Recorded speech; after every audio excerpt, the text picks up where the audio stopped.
이번 주 우리 경기 동부 전도학교 제목은 영적 전쟁을 이기는 제자입니다. 첫 번째로 저와 여러분이 이겨야 할 영적 전쟁은 무엇인가요? 첫 번째로 사탄과의 전쟁입니다. 사탄은 지금 세 가지 시대를 통해서 우리 인간을 멸망시키고 있는데요. 그 세 가지 시대는 교회 위기 시대, 그리고 영적인 질병 시대, 후대 멸망 시대입니다. 사탄과의 전쟁에서 이기는 전도제자는 이 세 가지 시대를 막는 자가 되는 것입니다. 그래서 교회 위기 시대를 막는 영적 통신망 파수꾼, 그리고 영적 질병 시대를 막는 치유하는 영적 의사, 그리고 후대 멸망 시대를 막는 그리스도의 대사, 이 세 가지로 우리 경기동부의 대학 전도제자 여러분이 하나님께 부름받았음을 여러분이 붙잡기를 바랍니다. 두 번째는 자신과의 전쟁인데, 어떻게 자신과의 전쟁이냐면 이 세 가지 시대를 막는 전도제자로 여러분이 살아갈 것인가, 아니면 이 세 가지 시대에 오는 것과 상관없이 나 중심과 물질 중심과 성공 중심의 인생이 될 것인가. 두 가지의 싸움이에요.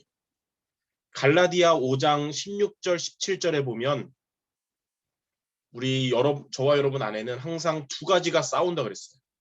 육체의 소욕과 성령의 인도. 그런데 우리가 육체의 소욕을 따라가면 성령의 인도를 받지 못하게 되고, 우리가 성령의 인도를 받으면 육체의 욕심을 이루지 않게 된다 그랬어요. 그러므로 여러분들은 육체의 욕심을 따라가는 인생이 아니라 이 세 가지 시대를 막는 자로 부름받았다는 것을 붙잡는 성령의 인도를 받기를 날마다 결단하시기를 바랍니다. 그게 바로 영적 전쟁에 이기는 제자입니다. 자, 그러면 두 번째로 우리가 이러한 영적인 전쟁을 이기려면 우리가 어떻게 해야 될까요?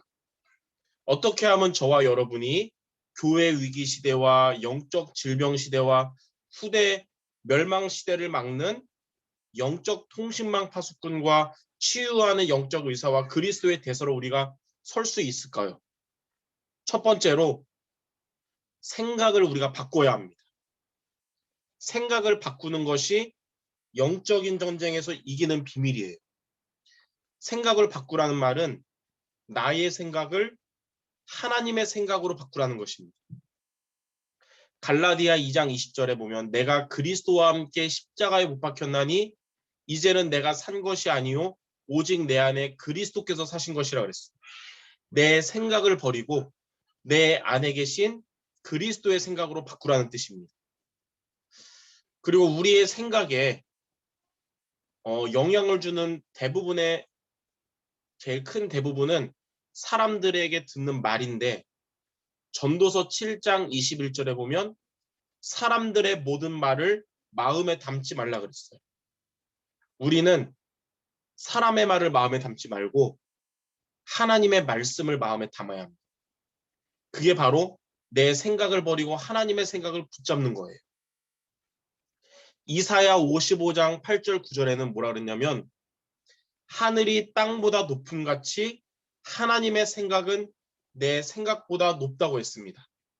그래서 내 생각과 하나님의 생각이 부딪힐 때, 그때는 우리가 하나님의 생각을 여러분이 붙잡기를 바랍니다. 그럼 두 번째로 그 하나님의 생각이 뭐냐? 바로 오직 복음입니다.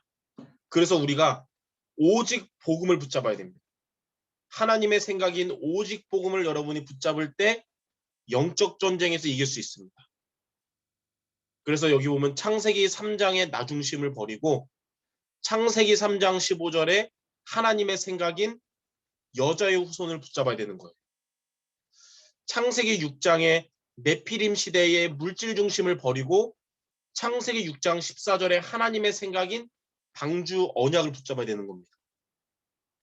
창세기 11장 1절에서 9절에 나오는 이 바벨탑의 성공 중심을 버리고 창세기 12장에 있는 메시아가 오실 땅인 가나안 언약을 붙잡아야 되는 거예요. 이렇게 나 중심, 물질 중심, 성공 중심은 좋은 말 같지만 이것은 인간을 무너뜨리는 사탄의 광명의 천사와 같은 속임수입니다. 그래서 나 중심, 물질 중심, 성공 중심의 결과는 세상과 사탄의 노예, 포로, 속국으로 살아가게 되는 거예요. 그래서 여기에 보면 노예로 살아가게 하는 내 생각을 버리고 출애굽기 3장 18절에 나오는 피 언약을 붙잡아야 되는 거예요. 그리고 포로로 살아가게 하는 내 생각을 버리고 이사야 7장 14절에 임마누엘 언약을 붙잡아야 되는 것이며 속국으로 살아가게 하는 내 생각 버리고 마태복음 16장 16절에 그리스도 언약을 붙잡아야 되는 것입니다. 이처럼 사단에게 속아서 무너지게 하는 내 생각을 우리가 버리고 하나님의 생각인 오직 복음을 붙잡는 것이 영적 전쟁에서 승리하는 길입니다. 그래서 예배 시간에 말씀을 통해서 오직 복음을 붙잡고 여러분 혼자 있는 개인 시간에 그 말씀 붙잡고 기도를 통해서 오직 복음 붙잡고 여러분이 대학 현장에 가서도 여러분이 삶 속에서도 내 생각 따라가지 말고 하나님의 생각인 오직 복음을 붙잡는 여러분 되기 바랍니다. 그러면 여러분은 영적 전쟁에서 이기는 제자가 될 것입니다. 자, 그럼 세 번째, 이렇게 영적인 전쟁을 이기면 어떻게 될까요? 저와 여러분이 내 생각을 하나님의 생각으로 바꾸면 모든 것에 오직 성령의 응답을 받게 됩니다.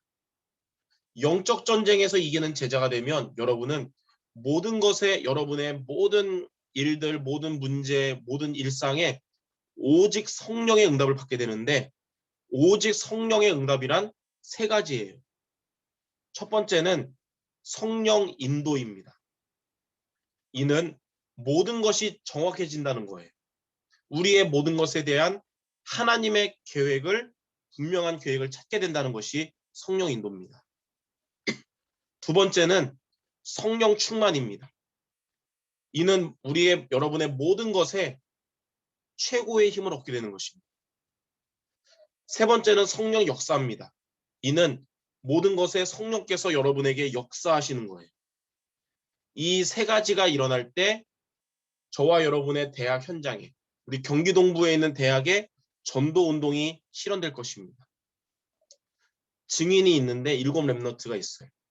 요셉은 가정 문제 속에서 영적 전쟁을 이겼는데 오직 이 세 가지 오직 성령의 응답을 받아서 하나님이 함께 하시는 형통함으로 애굽을 살리게 되었습니다. 모세는 호렙산에서 영적 전쟁 이겼는데 오직 성령의 응답을 받아서 출애굽의 주역이 되었어요.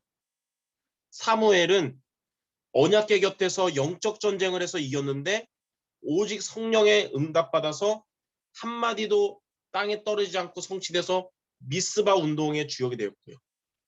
다윗도 목동의 자리에서 영적 전쟁에서 승리했는데 오직 성령의 응답 받아서 하나님의 영에 크게 충만해서 성전 건축하는 왕이 되었고 엘리사는 우상 정치 시대의 영적 전쟁에서 이겼는데 오직 성령의 응답 받아서 갑절의 영감 받아서 도단서 운동하게 되었고 끝으로 바울은 다메섹에서 그리스도를 만난 이후에 영적 전쟁 이겼는데 오직 성령의 응답 받아서 마게도냐를 살리고 로마를 보는 응답을 받게 된 것입니다.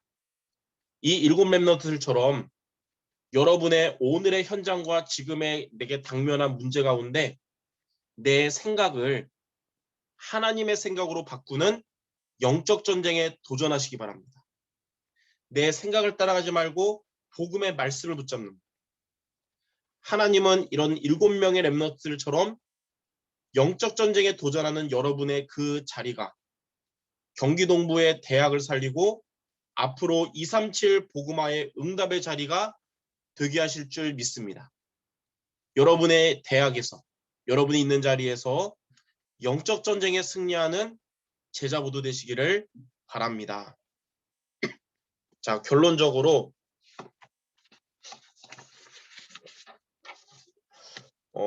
오늘 현장 모험 메시지 9번째 현장 미션의 제목은 영적 치유입니다.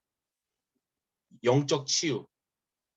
저도 개인적으로 이렇게 동부 지역 전도학교 하면서 결론에 현장 모험 메시지를 하잖아요. 벌써 이제 9번째인데 이 메시지 가지고 제가 사역하는 대학 지교회에서 말씀을 같이 나누고 하고 있거든요.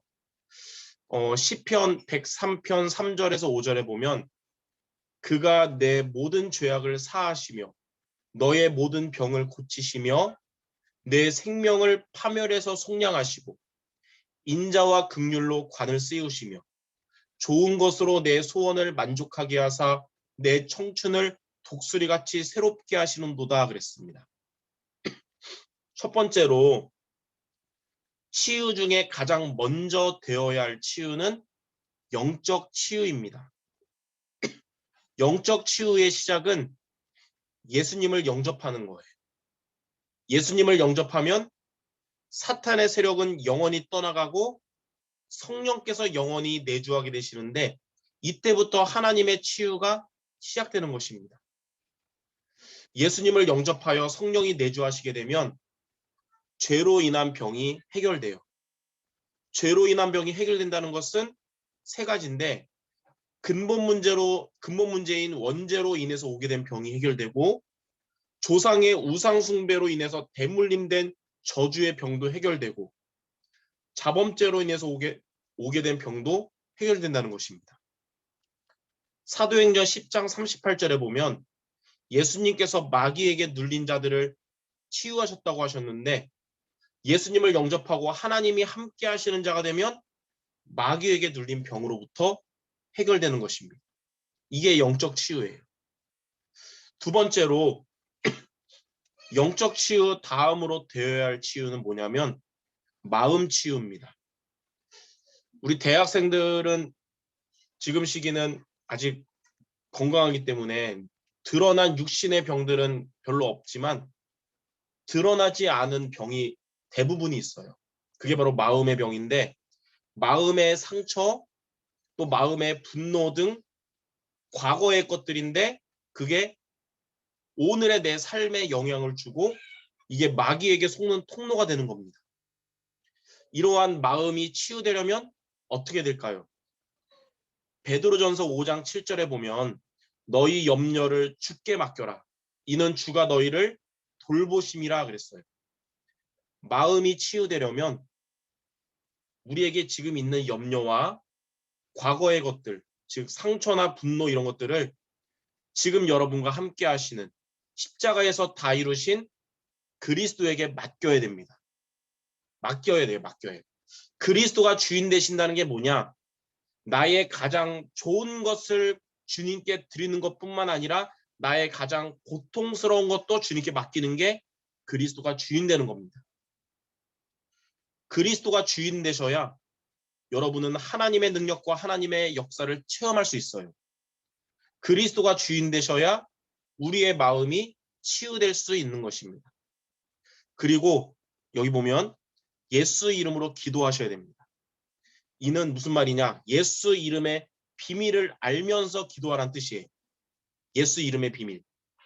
예수 이름은 요한복음 3장 8절에 마귀의 일을 멸하신 이름이고요. 예수의 이름은 사도행전 16장에 나오는 그 빌립보의 귀신 들린 여종의 귀신을 떠나가게 한 이름이고 예수의 이름은 요한복음 19장 30절에 십자가에서 다 이루신 이름입니다. 이러한 예수의 이름의 비밀을 알고 하나님께 맡기는 기도하시기 바랍니다. 그럼 하나님은 저와 여러분에게 있는 마음을 치유하실 것입니다. 마지막 세 번째가 뭐냐면 우리가 보이지 않는 영적 치유와 마음 치유 다음으로 되어야 할 치유는 보이는 육신 치유입니다. 육신 치유는 지난주에도 같이 말씀 나눴듯이 두 가지가 병행이 되어야 됩니다. 의술 치유와 영적 치유 두 가지가 같이 가야 돼요. 의술 치유는 이 시대의 하나님의 일반 은혜인 의사와 약을 통한 치유이고, 영적 치유는 하나님이 주시는 영적인 힘인 성령 충만을 얻는 것입니다. 요한 3서 1장 2절에 영혼이 잘됨 같이 범사가 잘되고 강건하게 된다고 그랬어요. 이처럼 복음으로 인한 치유로 여러분들이 영육이 강건해져서 하나님의 소원인 대학 복음화를 위하여 살아가는 대학 전도제자 모두 되시기를 주님의 이름으로 축원합니다. 기도하겠습니다. 하나님 아버지, 우리 경기동부에 있는 모든 전도자들이 있는 그 자리와 현장에서 하나님의 생각인 오직 복음 붙잡고 영적인 전쟁에 승리하게 하시고, 영적 치유, 마음 치유, 육신 치유 되어서서 많은 병든 자들 앞에 증인으로 서는 주님의 제자들 되게 하여 주시옵소서. 예수 그리스도의 이름으로 기도드립니다. 아멘.